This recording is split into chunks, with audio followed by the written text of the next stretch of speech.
Черное море все-таки, слушайте. Замечательная, прекрасная реклама. Поломанный лайм стоит, то бишь электросамокат, никто не пользуется. Все меньше телефонов на нашей земле. А это значит все меньше вариантов выйти из матрицы. При этом, смотрите, абсолютно пустые у нас шезлонги. Коты. Привет.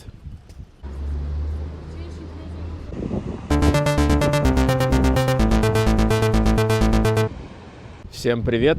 На связи город Варна, Болгария. Я нахожусь сейчас прямо рядом с морюшком. И давайте я вам покажу вокруг, как здесь и что в этом замечательном морском городе. Начнем с архитектуры. Вот она вам ничего не напоминает? Мне лично напоминает такие города, как Батуми, Одесса. И что-то такое, знаете, очень южное. Прямо такие манит. Сейчас конец февраля месяца и почти никого нет. Но в плане того, что по выходным, конечно же, народу довольно много. А вот в будни как будто вообще никого нет. Давайте сразу выйдем к морю, посмотрим, что у нас здесь. Море шумит, волнуется, все-таки холодное. Смотрите, поломанный лайм стоит, то бишь электросамокат, никто не пользуется. Абсолютно пустые у нас шезлонги, или что-то у нас здесь, да? Ничего нету. Казалось бы, можно было подыхать, пить кофе, выпивать, но никого я не вижу. Хотя вот нет, пару человек все-таки сидят. А песочек какой классный. Вот морем прям так и тянет, знаете, такой приятный запах, морской. Черное море все-таки, слушайте. Ох, мне так нравится вообще. А коты везде шляются здесь, я котов еще, надеюсь, покажу в этом видео. Коты просто классные вообще. Море шумит, разливается по полной программе. А нет, смотрите, люди все-таки здесь есть. Надо же. Даже в понедельник кого-то вижу. Кто-то даже на паруснике гоняет, прикиньте. В холодный февральский день. Но инфраструктура пляжная порой, конечно, оставляет желать лучшего. Но тем не менее, что есть, то есть. Кстати, я недавно был в Бургасе, и была возможность сравнить Варну с Бургасом, да? Ну, конечно, в Бургасе как-то инфраструктура поприятнее все-таки. Менее заброшенная такая, скажем. Котейки. Кс-кс-кс. Коты. Привет. Привет, котейки. Привет. Вон еще один прячется за деревом. Ну, привет, котейки. Какие мои хорошие. Какие они смешные все. Вон бегают там, резвятся. Кого интересует болгарский язык? На самом деле не так сложно его выучить и понимать, да? Ну, в принципе, и с русским языком здесь можно вполне выживать. Но лучше выучить. Или английский использовать. Тоже многие понимают. Что удивительно, кстати говоря. И снова все закрыто. Кроме моря. Море всегда открыто. Какая замечательная, прекрасная реклама. Ой, да и море я тут люблю, знаете. Прям так привык к нему уже. А вот еще одни животные гуляют здесь рядом с морюшком. Опа! Чудеса военного комплекса Болгарии. Вот они здесь. Пилот 2. Здесь у нас что, установка какая-то. А тут детские горки рядом. Правильно, логично же. Так и должно быть. Памяти какого-то полковника здесь. Идем дальше. Здесь много таких интересных объектов военной инфраструктуры. Я так понимаю, это больше как музей. Но не вижу никого, чтобы кто-то по ним лазил. Так просто. Походить вокруг, я так понимаю, и все. Чувствуется какая-то некоторая заброшенность, знаете, ребят. Как будто все это на таком запущенном положении. Корабль-музей, да. Билеты 6 лев написано. Детям от 7 лет нужен кто-то сопровождающий, написано. Вот, но не знаю, как по мне, так все закрыто. Может быть, это в летний сезон начинает работать. Вот еще интересная конструкция. Катер какой-то. Защищал моря Болгарии, написано, да? Ну, интересно, конечно. Но, если серьезно, как я и говорил, чувствуется какая-то заброшенность. То есть, как будто город брошен на произвол, не модернизируется, не улучшается. В отличие от того же Бургаса. Ну вот серьезно. Все изрисовано в граффити вот таким вот образом. Зато есть бассейн. Дети вон на перегонки купаются. Какую-то программу исполняют. То есть, весьма интересно. Комплекс называется Приморский.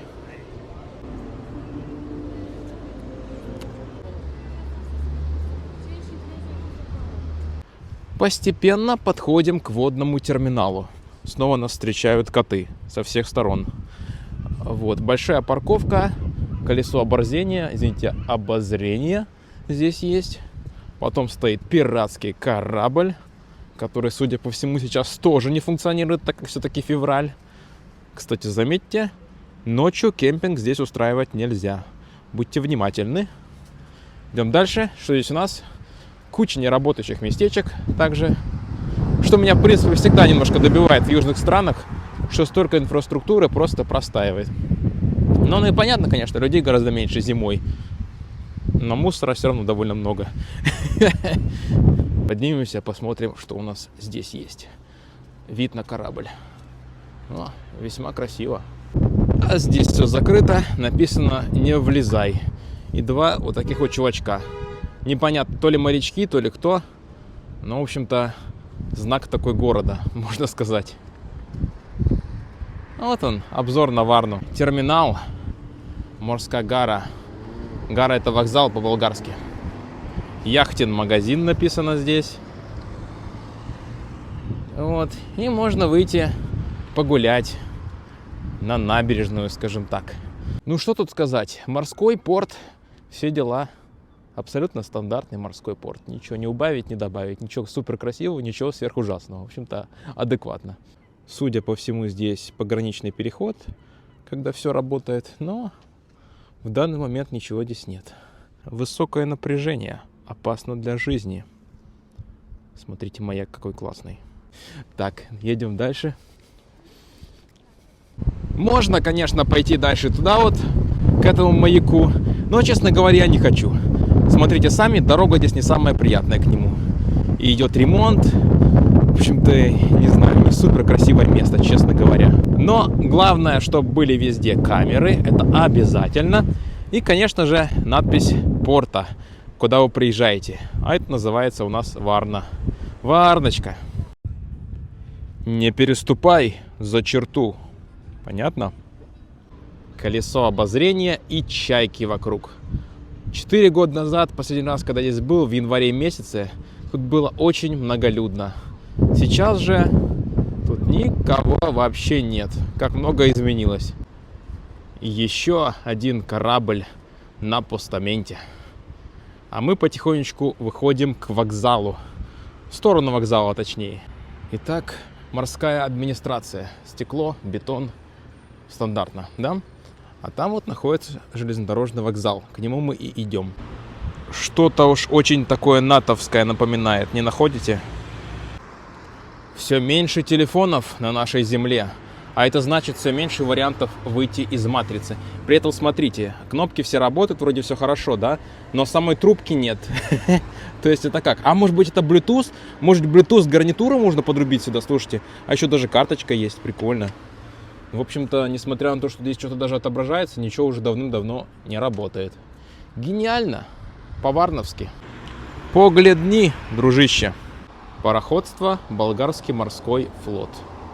Вот так вот. А вот и его величество вокзал. Ну, естественно, немножко котов еще. Куда ж без котов. Заходим на территорию вокзала. А он несколько такой заброшенный, я хочу сказать. Так что не удивляйтесь. Какой-то он, знаете, серенький.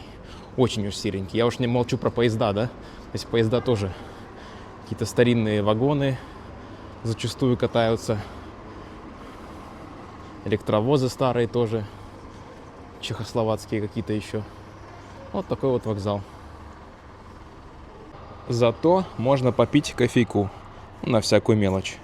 Вот, допустим, в среднем за 70 копеек, то есть 70 стотинок, то бишь копейки, да, по-болгарски, можно купить себе капучино. Здесь написано, что кофе стоит 50 стотинок, но, честно говоря, я его тут не видел по такой цене. Вот такой вот вокзал, ребят, что могу сказать. Здесь всякие батончики у нас есть. Ну, иногда тут пиво продается, но сейчас его здесь не вижу. Еще один кофейный автомат. Вообще, знаете, в прессе принято говорить, что в России-то, скажем, все плохо, вокзалы ужасные и прочее, все плохое. Но вот вы знаете, путешествую по Европе, включая Восточную Европу, конечно же, ну и Западная тоже, на самом деле, есть такие ужасные ЖД-вокзалы и автобусные вокзалы, что лучше там не появляться вообще. Поэтому вот я сравниваю это все, вижу, что в России реально какая-то идет реконструкция, улучшение, а здесь просто, ну, дырища полная. Серьезно, что здесь лучше-то? Я вообще не вижу. Римские развалины. По идее, должны быть здесь, но по факту я не знаю, что это такое. Просто вот накидали всего подряд. Да, депрессивненький видон, конечно, но любимого типа здания, безусловно. Здесь красиво вот в этом месте и с видом прямо на вокзал. Ах, кофе. Дом науки и техники. Интересно. Спальное белье, сладкий сон. Сувениры в Болгарии. Пожалуй, самое красивое здание в городе. А там виднеется у нас церковь. Знакомые всем буквы. Только что-то я тут Макдональдса не вижу внизу. Может быть, его закрыли уже. Судебная палата. Типичное здание в таком вот родном, брутальном стиле, да? Ну, прям совсем родное. Очень красивая церковь. Прям реально украшение города, друзья. Очень красиво здесь, на этом пятачке. Вообще, архитектура приятная. Мне нравится. Здесь, судя по всему, торговля всякими креативностями. И вообще в городе очень много парков классных, где можно погулять, покормить кошечек. Ну, то есть вообще приятная такая среда для прогулок, хочу сказать. Мне, вот, в принципе, понравилось очень сильно здесь. А здесь вот за 4 левы, то бишь 2 евро, можно напечатать себе такую красивую монетку на память. Но, честно говоря, большого смысла не вижу. Я все равно их постоянно теряю, так что делать тут не будем ничего. Заметьте, в какой форме красиво сделаны. На каждом шагу есть обменное бюро, и там вот даже рубли виднеются.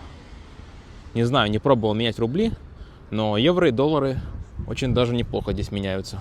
А в начале следующего года, судя по всему, Болгария переходит на евро. Наконец-то. Сколько лет они уже там все думали насчет перехода, ну вроде как наконец переходят. Хотя уже сейчас все меняется по стабильному курсу уже лет 20. По-моему, один и тот же курс у них даже не меняется к евро. В общем-то, 2 левы – это где-то 1 евро. Кого интересует, что идет в театре? Так вот, оно здесь указано. Ну, центр более-менее так вылизан. В общем-то, очень приятно ощущается.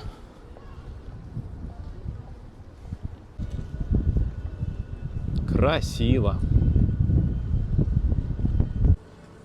Что-то это кринж какой-то, слушайте. Паша Воля? Ничего себе. Помолодел. Кстати говоря, интересно, Starbucks при входе, там, если посмотреть на пол, он прозрачный, да, то там можно увидеть некоторые римские, так сказать, развалины. И это очень интересно. Реально, мега интересно. Непонятно, что именно сделано в Перу, но будем считать, что это сделано. Вот красивая тоже церковь. А рядом с ней я снимал себе жилье. Пускай это запишется на пленку, я потом буду вспоминать и говорить, как же здорово я провел здесь пару недель в Варне. Может, реально город достойный, в принципе. Даже зимой можно посещать и кайфовать. Я считаю, что подобный отель – это, безусловно, украшение города. Что у нас на обед? Судя по всему, ничего. Выворачиваем на мою любимую улицу. И это самый центр центровый, я считаю. Потому что там выход именно к морю уже идет, откуда мы, собственно говоря, и начинали нашу прогулку. Немножко заброшено все выглядит, как я уже и говорил, зимой. Но так или иначе, вот на этой улице народ гуляет. И не только народ, но и собачки. Вот. Фотографы, как всегда. Потом можно здесь недорого поесть. во всяких подобных местах. Там доноры за 8 лев, то бишь за 4 евро заточить можно. Неплохие места. Хотя, все равно, конечно, все подорожало. За 4 года, которые тут не был, очень сильно все поднялось в цене. Настолько, что скоро уже сравняется с Западной Европой, да? Скоро большого смысла именно здесь жить уже и не будет, мне кажется. Ну вот честно, ребят, все так меняется. О, кого-то кормят. Хлебом, видимо. Вот какой памятник дельфинам есть. Здесь, как всегда, обменники. Дом какой-то. Ян Николудов, не знаю, кто это такой. Потом Коста. Естественно, если хотите выпить немножечко дороговатое кофе, идите в Косту. Но с точки зрения большой чашки, там, да, довольно большое количество наливается напитка. Так, здесь у нас что? Просто реклама и потом книжный магазин. Bookshop. В общем-то, книжный стандартный, хотя этот формат книжный, как по мне, так уже постепенно вымирает. В самом конце у нас находится отель Одессас. Если мы повернем сюда, у нас такие вот интересные колонны появляются, да. Очень здорово написано 2024, потому что у нас февраль 2024 года на дворе. И смотрите, что, так как недавно произошли некоторые события политические, то у нас тут такой, видимо, памятник Лехе Навальному. Я не знаю, как вы к этому персонажу относитесь, я к нему отношусь никак. Поэтому вот есть он и есть, короче говоря, здесь. Не знаю, зачем он тут нужен, но пускай будет.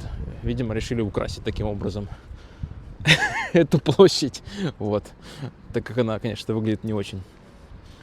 Проходим сюда. И здесь у нас находится надпись «Варна». С видом на море. Как по мне, так самое брутальное здание в городе. Здесь есть даже морское казино. Ни разу не был в Варне летом. Может быть, когда-нибудь сюда приеду и в такое время года. Но даже зимой можно приехать и насладиться этим городом.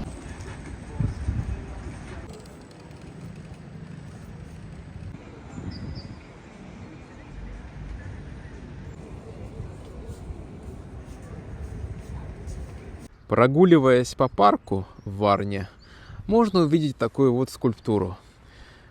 Насколько я понимаю, памятник освободителям, да? И мы прекрасно понимаем, что находится это в Болгарии, страна, которая постепенно все более переходит в прозападное русло. А значит, что судьба этого памятника, ребята, не гарантирована. Как и других памятников в Болгарии, вроде памятника Алёше, которых два в Пловдиве один, у нас и другой в Бургасе, да? Этот памятник в Варне находится, и, как мы видим, состояние у него не самое лучшее, но и не самое худшее, да? Пока что он выглядит так, я скажу, приемлемо. Ночью подсвечивается, красиво смотрится, прогуляться здесь можно, вот вечная слава. Вот. Ну, конечно же, мы не знаем, что будет дальше. Оставят его здесь, не оставят, посмотрим. Пока что все это очень печально, как и состояние других памятников советской эпохи, весьма и весьма плохое. Этот пока еще более-менее стоит. Вот как-то так, ребят. Особенно каких-то пламенных, приятных слов у меня нет, потому что я не знаю, что дальше будет здесь. Рядом с монументом находится аллея космонавтов. И здесь у нас, конечно же, возглавляет ее Гагарин. Вот он тут. Ну и также другие имена видны, смотрите. Союз-33 у нас, Георгий Иванов. И что интересно, на задней стороне у Гагарина написано, кто подарил этот памятник. Ребята, спасибо за просмотр. Подписывайтесь на канал, будут новые видео про разные города. Вот такое видео получилось немножко сумбурное, но в принципе я сказал, что хотел сказать по этому городу. Прошлись по нему. Я считаю, что город, конечно же, не в самом лучшем состоянии находится, даже по сравнению с другими городами Болгарии. Вот, это объективно. Но что есть, то есть. И, конечно же, приехать сюда определенно стоит. Почему и нет? Вот вам вагончик болгарские железные дороги. Примерно так это выглядит. Ну, что могу сказать? Поезд как поезд, такой старенький. 20 минут до отправления.